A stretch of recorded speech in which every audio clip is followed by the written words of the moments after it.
Bago tayo magpatuloy sa The Clones, OPM Male Clones, meron pa kaming isang mahalagang announcement. Habang may panahon tayo na ituwid ang isang pagkakamali, gagawin po natin yan.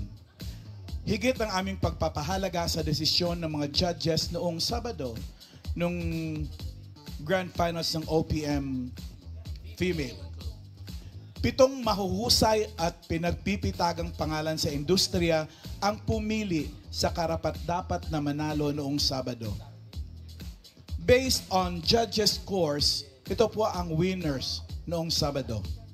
Second runner-up, Rachel Clemente, ang ka-voice ni Sharon Cuneta. Ayan po siya. Second runner-up. Ang first runner-up po ay si Jazara Ungi, ang ka-voice ni Claire de la Fuente. Ang ating paghanga sa dalawang ito kasama ang iba pang grand finalists noong Sabado. Mga Dabbercats, ito po, the grand finals winner of OPM Female Clones.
Kahit ako ang nasawi, ako pa rin ang naghuwagi.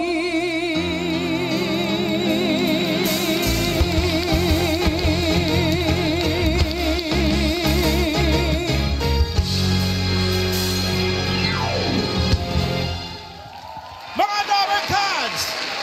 Ka-voice ni Dulce, Rochelle Santos. Congratulations! Ay, naiiyak. Congratulations, Rochelle. Makakasama natin siya sa Grand Showdown ng The Clones Ka-Voice of the Stars. Anong masasabi mo?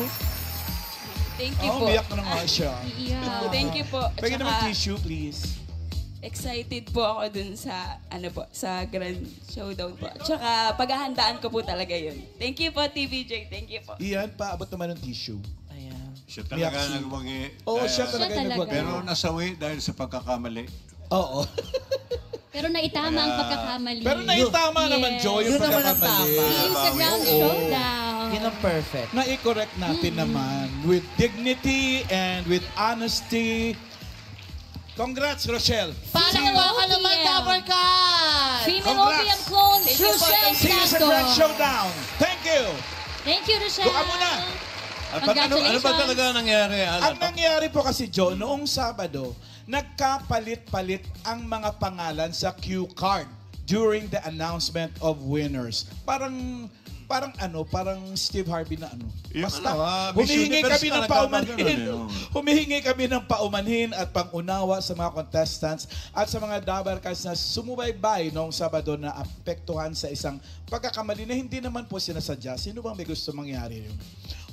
Umasa po kayo that the show will always value integrity, honesty, and fairness in all its competitions and decisions.